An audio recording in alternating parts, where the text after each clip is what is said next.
Janavalabha Girivaradhari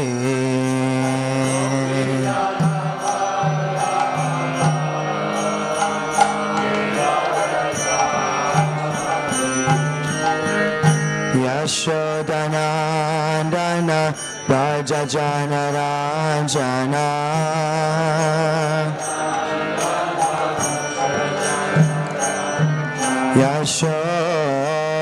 Yashodanandana Raja Janaranjana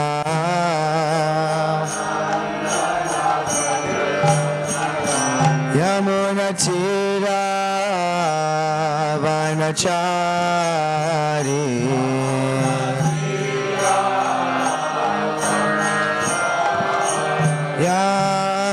Yamunatira Vanachari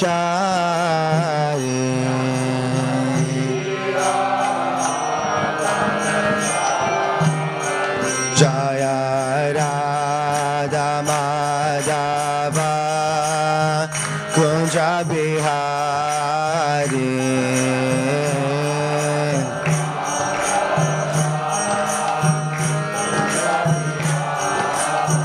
Gopi Janavalabha Girivaradhari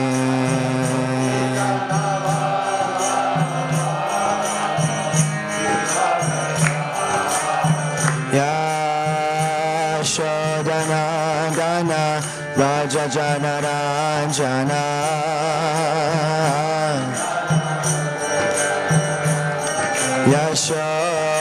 Yashodanandana Raja Janaranjana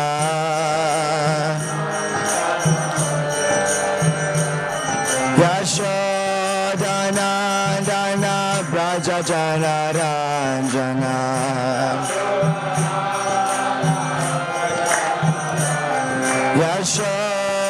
Yashodanandana Raja Janaranjana Yamunatira Vanachari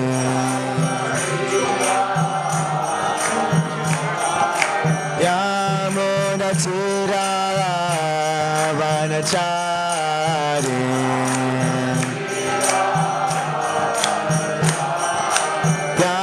Yamunatira Vanachari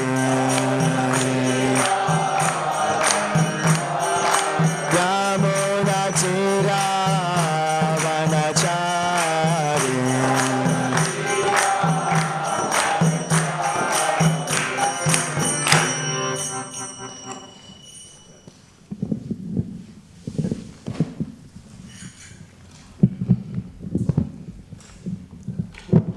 Thank you.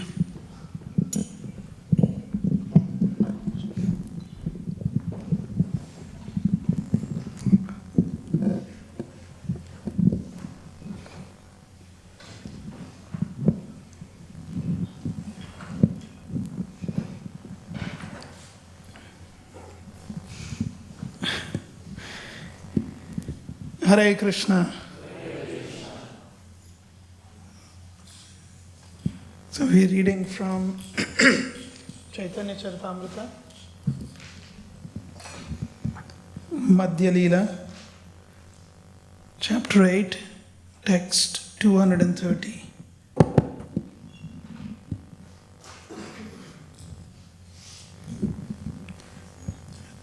Should I just hold it? I don't think it's...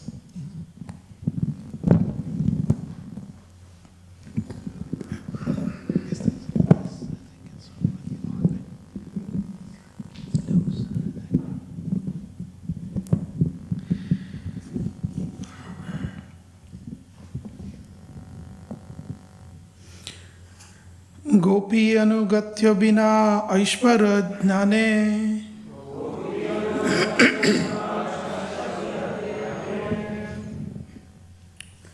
भोजिलेह नाही पाय ब्रजेंद्र नंदने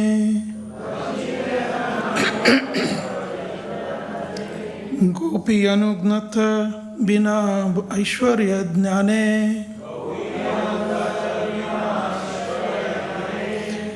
भोजिलेह नाही पाय ब्रजेंद्र नंदने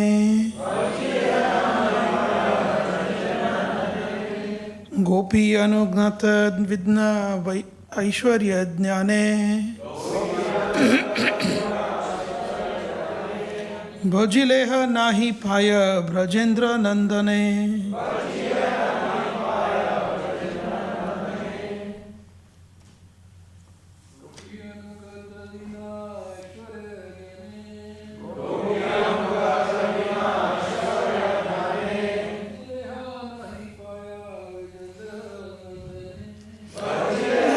नाही पाय ब्रजेंद्र नंदने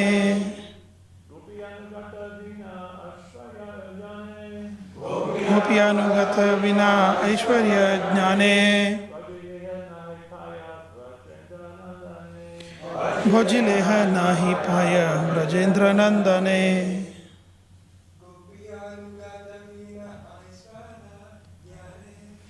गोपियानुगत विना ऐश्वर्य ज्ञाने भोजिलेह नाही पाय Brajendra नंदने Ladies,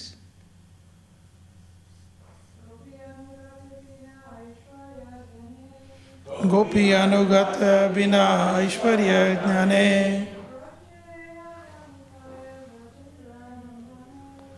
भजिलेह नाही पाय ब्रजेंद्र नंदने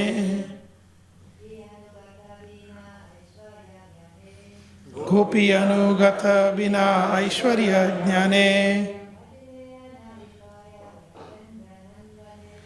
भजिलेह नाही पाय Brajendra नंदने. Translation and purport by His Divine Grace, Srila A.C. Bhaktivedanta Swami Prabhupada. Srila Prabhupada ki jai. Unless one follows in the footsteps of the gopis, he cannot attain the service of the lotus feet of Krishna, the son of Nanda Maharaj. If one is overcome by knowledge of the Lord's opulence, he cannot attain the Lord's lotus feet, even though he is engaged in devotional service. Purport.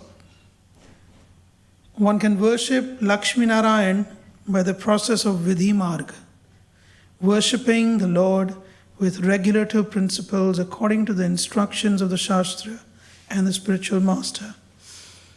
But the Supreme Personality of Godhead, Radha Krishna, cannot be directly worshipped by this process. The dealings between Radha and Krishna and the gopis are devoid of opulences of Lakshmi Narayan. The process of Vidhi Marg, following the regulative principles, is utilized in the worship of Lakshmi Narayan, whereas the process of spontaneous service, following in the footsteps of the gopis, who are the denizens of Vrindavan, is transcendently more advanced and is the process whereby Radha and Krishna are worshipped. One cannot attain this elevated position while worshipping the Lord in His opulence. Those attracted by the conjugal love between Radha and Krishna must follow in the footsteps of the gopis. Only then is it possible to enter into the Lord's service in Goloka Vrindavan and directly associate with Radha and Krishna. Om Adnyantimirandasya Jnananjana Shalakaya Chakshurunmilitam Yena Tasmai Shri Gurave Namaha Namo Om Vishnu Padaya Krishna Preshtaya Bhutale Shrimate Bhaktivedanta Swami Niti Namine Namaste Saraswate Deve Gauravani Pracharine Nirvishesha Shunyavadi Paschatya Deshtarine Jai Shri Krishna Chaitanya Prabhu Nityananda Shri Advaita Gadadhara Shri Vasadi Gaura Bhakta Vrinda Hare Krishna Krishna Krishna Hare Hare Hare Rama, Rama Rama, Hare Hare.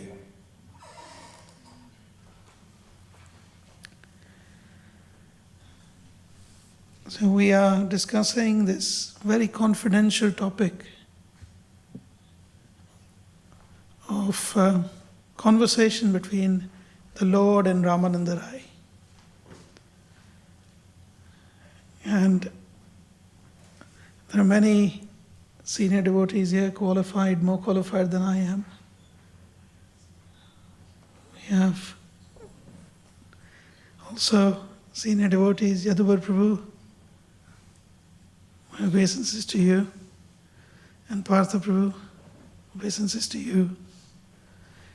Mother Uttama, obeisances to you too. So we have many senior Vaishnavas here.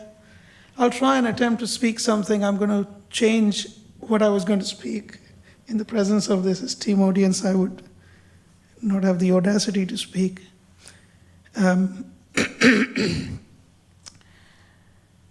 Especially given the topic. So, the previous speaker, Radharaman Maharaj, he is a Brajvasi, and yet he said in Hindi, I was doing the cooking that day in the morning breakfast, and he said that I am having this audacity to speak on this topic, so please forgive me. So if he has to say that, if a Brajvasi says that, and we have such wonderful senior devotees here, so I'm going to rethink what I was going to say. Okay. So this particular verse is a continuation of the conversation of Lord Chaitanya with Ramananda Rai, in which they will ultimately come to the conclusion of what is love? What is the definition of love, true love, love of God? And in that process, they have reached up to the level of discussion where the gopis' love for Krishna is being exemplified. So here the key word is gopi anugata, following the gopis.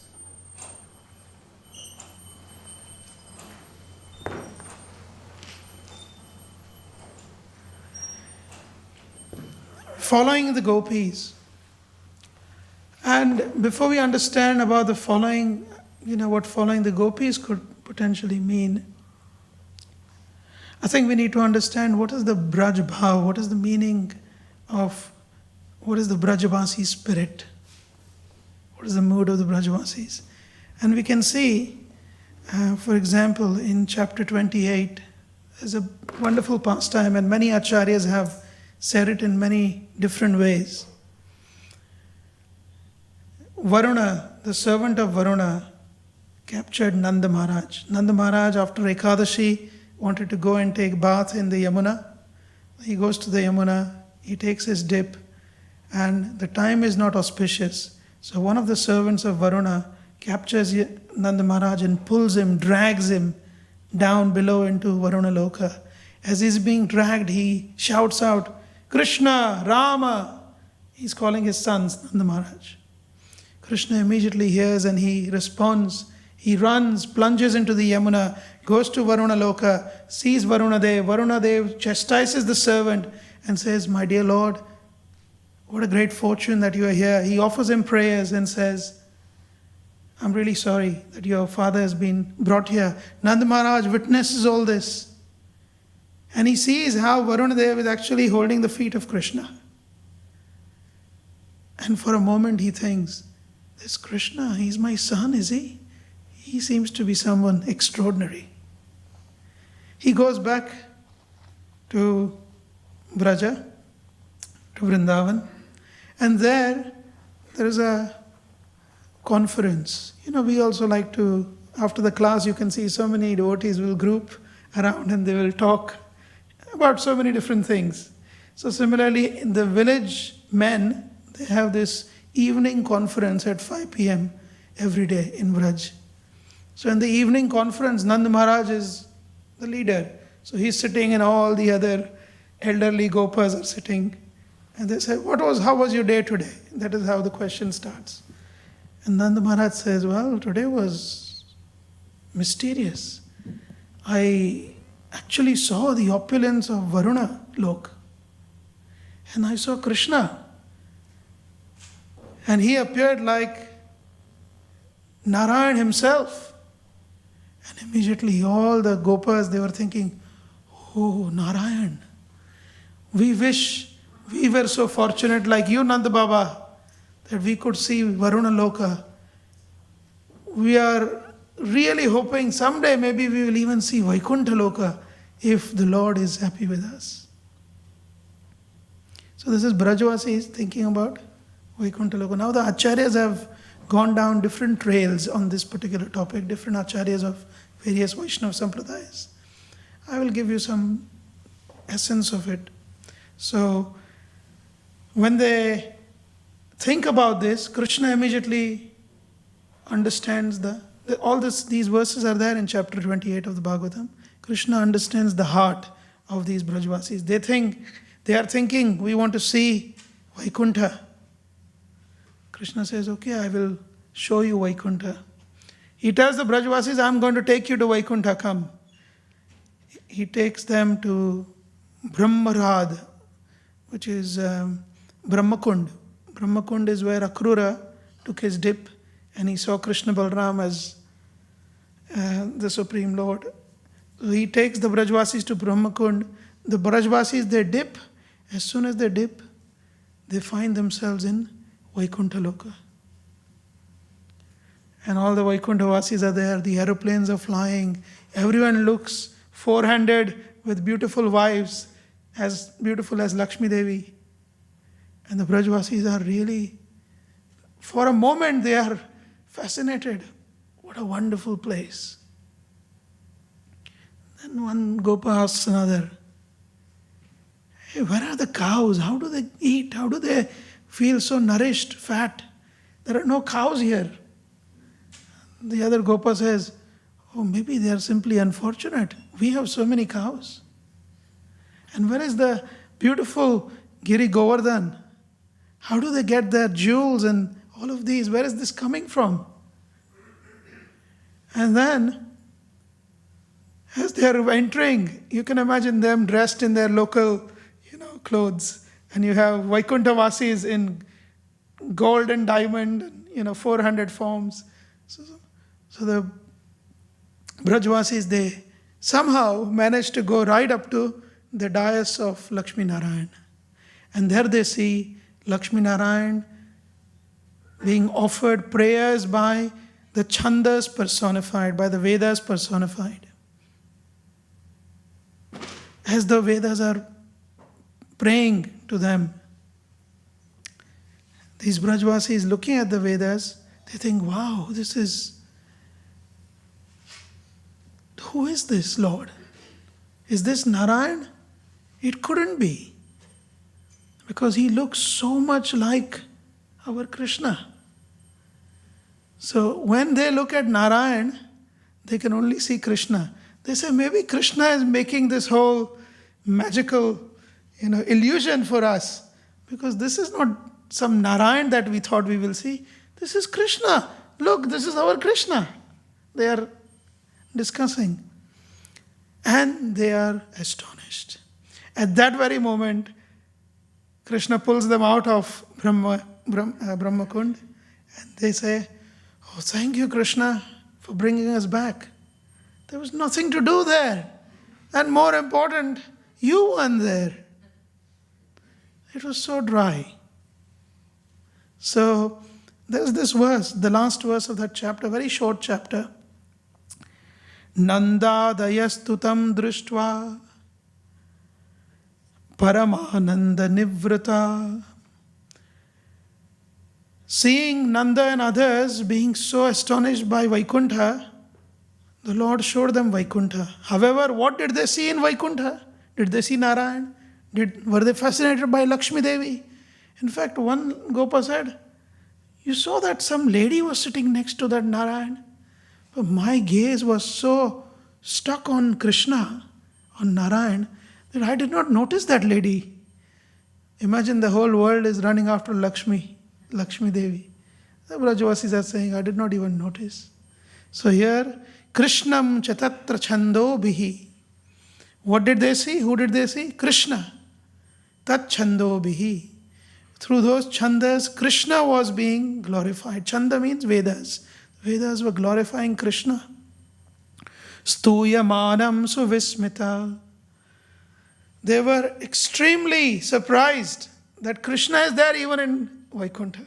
Actually, it is their vision that they could see Krishna everywhere. For them, even Vaikuntha wasn't the highest place.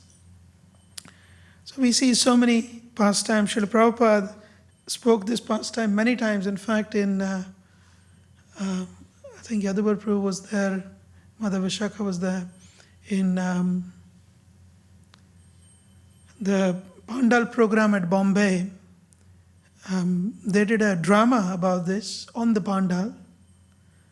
This is the same Pandal program in which many, many wonderful devotees came, including His Holiness Radhanath Swami Maharaj joined at that Pandal in Bombay. The drama was about how once Krishna has a headache. We all know the pastime. And Prabhupada loved this. He quoted this a few times. How Krishna once had a headache, and Narada visits Krishna and asks him, you don't seem in your normal self. What's the matter? He says, well, I've got this headache. And the only way you can get rid of this headache is if you can bring the dust of my devotee. And if I apply the balm of dust of my devotee on my forehead, then my headache will be gone. And of course, Narada goes around from the Pandavas to, well, he starts from Brahma to everyone. Even the wives of Krishna, Rukmini, says, oh, I cannot even think of giving my dust for Krishna. And then he approaches the gopis. And the gopi says, oh, our dust? Please, we will pile it up as much as you want. Even though we go perpetually in hell for this act of ours, we are willing to give the dust of our feet. So this is the love of the gopis. It is completely Krishna-centric. Only and only Krishna in the center. And we see other pastimes where the gopis, for example, after the Rasa Leela, when Krishna disappears, the gopis are wondering where he is, and they go around through the forest looking for Krishna. They ask the doe, the deer, they ask different personalities, and Krishna appears in front of them. Because he wants to witness the sweetness of their love, of their desperation. So he appears, but he does not appear in his usual form. He appears in the four-handed form as Narayan, as Vishnu, in front of the gopis. And the gopis approach him and say, obeisances to you. Have you seen our Krishna? They've got complete disregard, and Krishna is rejoicing in his heart. Just see the love of my devotees. It surpasses every other form of mine. We see this. We also see that in the Viraha Gita, in chapter 39 of the 10th canto, where Akrura is coming to take Krishna away. This was the same mood of the Navadvipvasis when Mahaprabhu took sannyas. They were feeling the same separation as Krishna leaving Vrindavan. When Akrura came to take Krishna to Mathura, the gopis were overwhelmed, and they said, they were not afraid that Kamsa would do some harm to Krishna. They were, Bhagavatam explains, they were feeling the emptiness in their heart. How will their life and body remain together? The breath. If Krishna was to leave. This was their thinking. So there's a word in English we use sometimes quite often, especially in England. Say cruel. Cruel means one who is hard-hearted. The word cruel comes from the Sanskrit word krura, which means hard-hearted.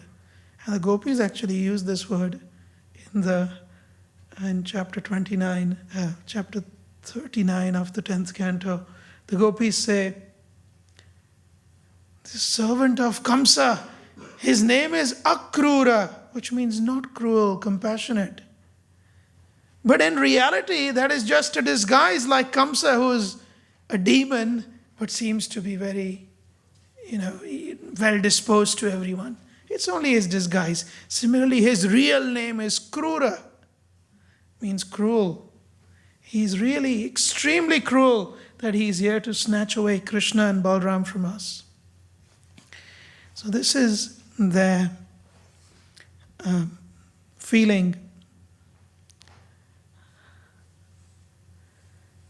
I attended a seminar last evening by Partha Prabhu and Uttama Mataji, and they were very wonderfully extracting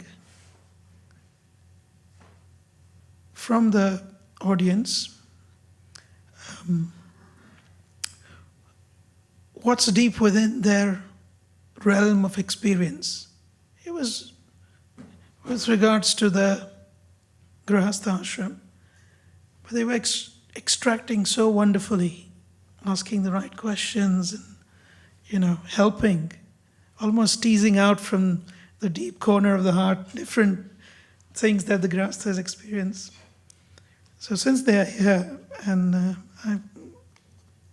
I'm going to change my delivery now, and what I'd like to do is, I did jot down this morning 6 verses from the 6 songs of the gopis. Does anyone know the 6 songs of the gopis? In the 10th canto, there are 6 songs. We all know Gopi Gita. Srila Prabhupada sang it and spoke about it. Yugala Gita, very good. So that's also a song of the gopis. So there is Venu Gita, Yugala Gita. Let's go in sequence. The first song that the gopis sing is Venu Gita. That's when the Lord uses the Venu to attract the gopis. The next song that is sung by the gopis after Venu Gita, there are 6 songs. Just sequential, going through a nose, sequential pastime. Pranaya Gita, the love that they feel. Then comes Gopi Gita. We have His Holiness Bhaktichara Maharaj's wonderful rendition of the Gopi Gita. That is the 3rd Gita, Gopi Gita. This is when the gopis are with Krishna and then Krishna disappears.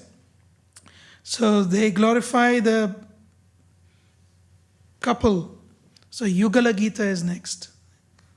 And then there is Viraha Gita, when they cannot find Krishna, is Viraha Gita.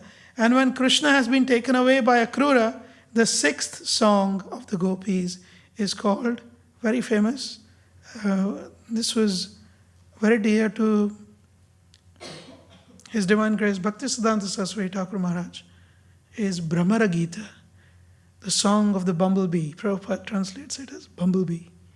So that song, so these 6 songs. Now the topic today is Gopi Anugata, following the path of the gopis. Without following the path of the gopis, Aishwarya Jnane, if somebody remains stiff and, in their own position, opulence.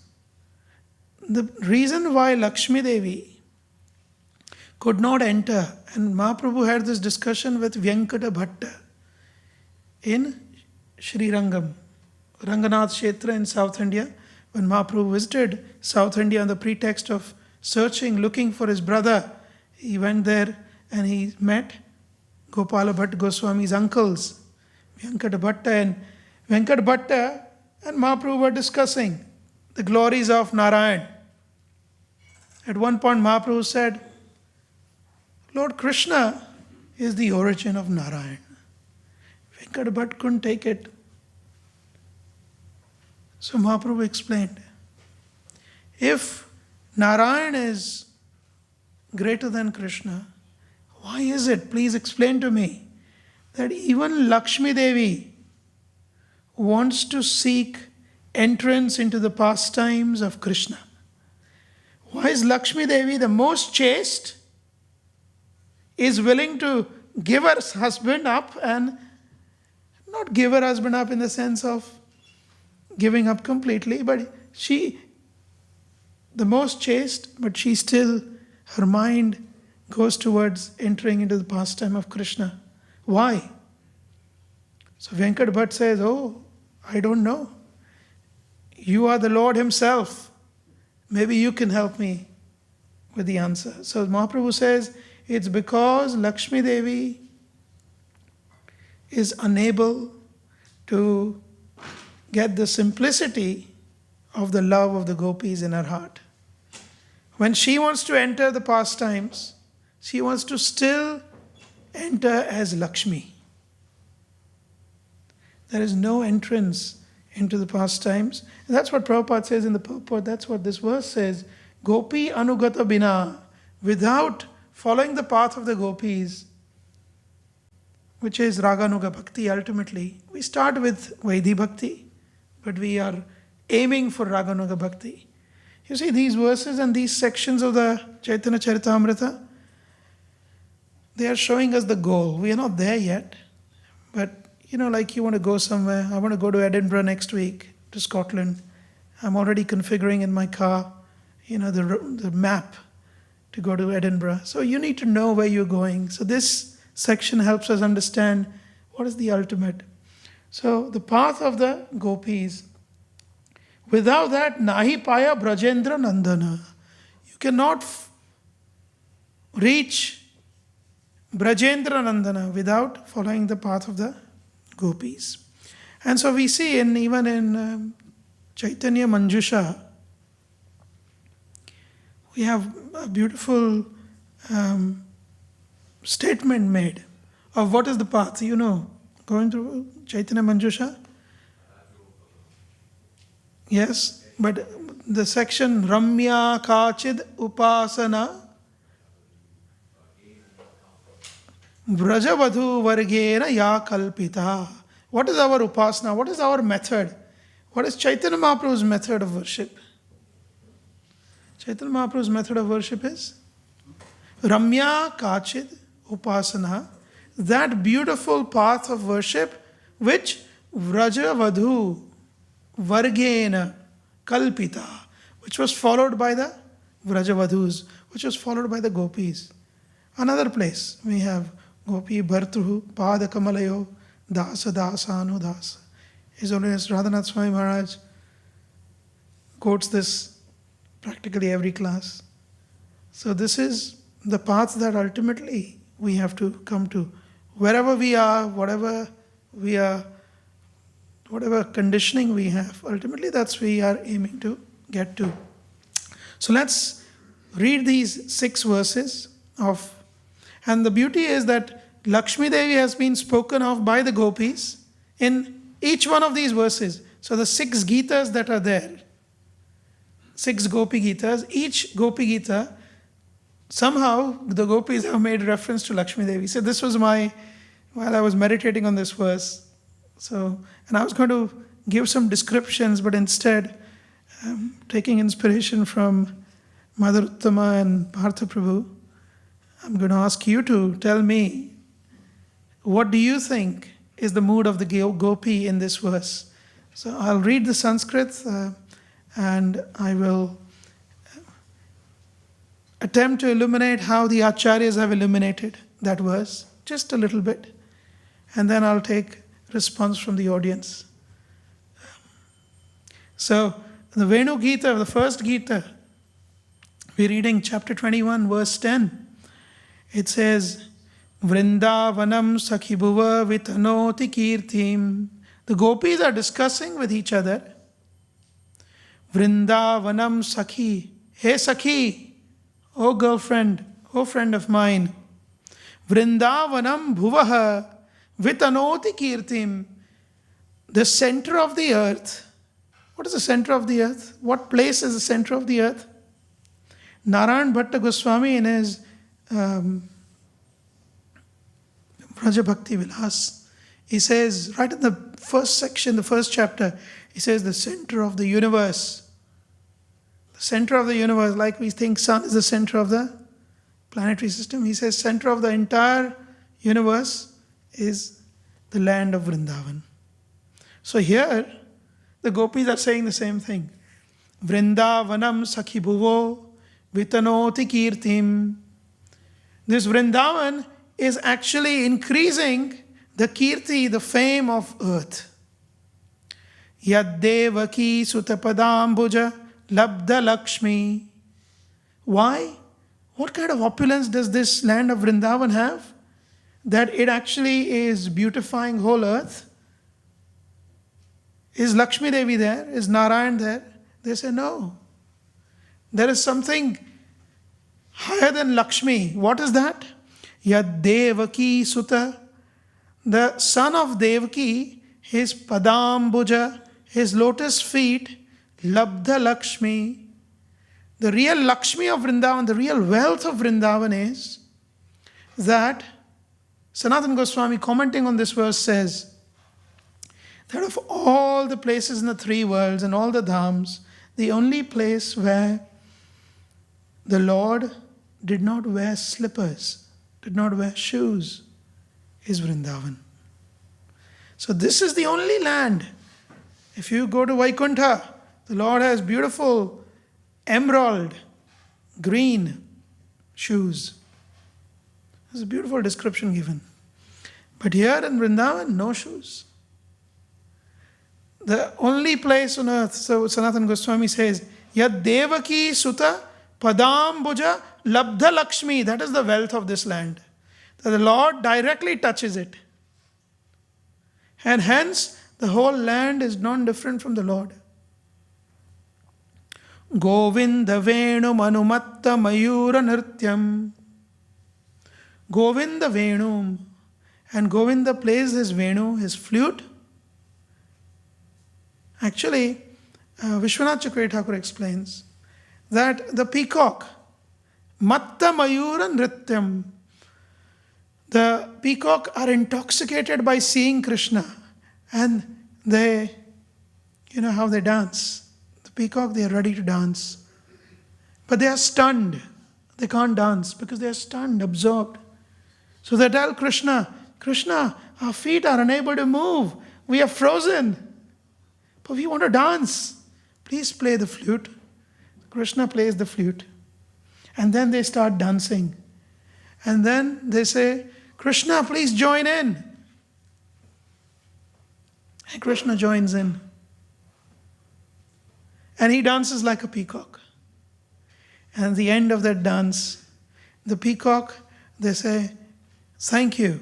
Thank you for such a wonderful orchestra, such a wonderful, dance, performance with us. We really enjoyed it. We want to give something to you. And they, with their beaks, they pluck one of their feather and they give it to Krishna. Krishna gladly accepts that feather and puts it on his crown. So this is Vishwanath Chakravarti Thakur explaining why he puts a peacock feather. This is the verse. And while this is going on, Prekshya Drisanu, there are so many different birds and beasts who are on the top of mountains observing this happening, this performance. Avaratanya samasta sattvam. Avarata, they are frozen because they are so absorbed in this beautiful dance. So, the Lakshmi of Vraj is not the Lakshmi Devi. Who is the Lakshmi of Vraj? So any reflections from this? Any realizations, anyone? Let's limit it to one word or 3 words maximum, 1 to 3 words. What is one thing that comes across in this verse? We can just shout out instead of mic because it'll take time. Anyone? What's the one thing that stands out for you in this verse? Yes, Patru.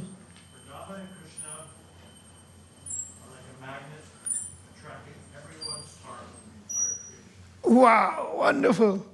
Vrindavan, Krishna are like a magnet attracting the hearts of everyone. Beautiful. Wonderful. Anyone else? Yes? All creatures of Vrindavan are stunned in war with ecstasy. All creatures of Vrindavan, thank you, Mahendra Prabhu. All creatures of Vrindavan are stunned. What about the wealth? Lakshmi of Vrindavan. What is the Lakshmi of Vrindavan? The dust of Krishna's lotus feet. Yes, the dust of Krishna's lotus feet. Where else can that be found? Nowhere. Actually, Krishna's dust cannot be found anywhere except for Braj. That is the beauty. So, Lakshmi Devi, we see next verse, Pranaya Gita, chapter 29. The gopis are telling Krishna. They are taunting Krishna actually. This is what they say. Shriryat padambuja rajas chakame tulasya.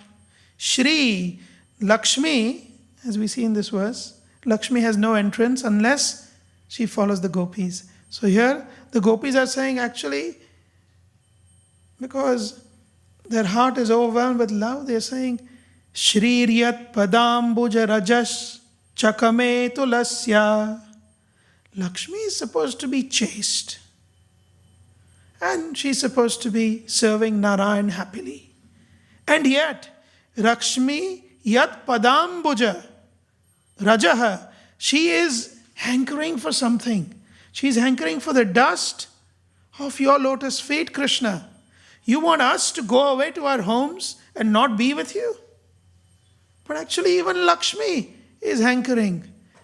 And she is not only hankering for the dust of your feet, she is hankering at the cost of you considering her to be a secondary co-wife. So they use the word, and the acharyas have explained, the word that is used by the gopis is tulasya. She will be second to Tulasi. She'll be a second wife.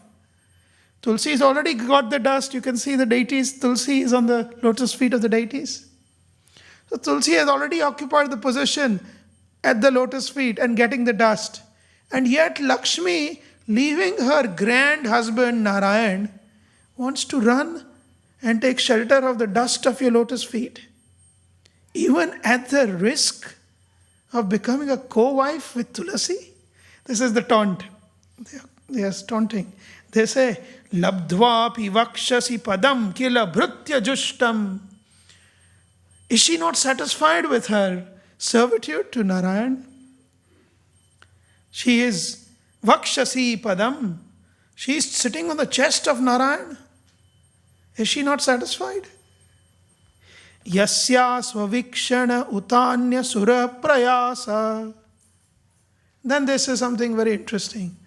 They say, it is wonderful that Indra, who has everything, the lord of the demigods, he is still not looking at everything that he possesses. He is looking at Lakshmi. He is praying, when will this Lakshmi, when will she look at me? Which means, when will I increase my wealth? When Lakshmi Devi looks at someone, their wealth goes up. She blesses, then wealth goes up. So Indra, who possesses everything, he is looking at Lakshmi. Lakshmi, they say, who possess Narayan, who is on the chest of Narayan, she is not looking at Indra and the Devatas. She is looking away. She is looking at Krishna. Krishna's lotus feet. And they say, this is so wonderful. If Lakshmi, who is so remote, who is already with Narayan, is looking at your lotus feet, Tadvad vayam chatavapada rajah prapanna. Similarly,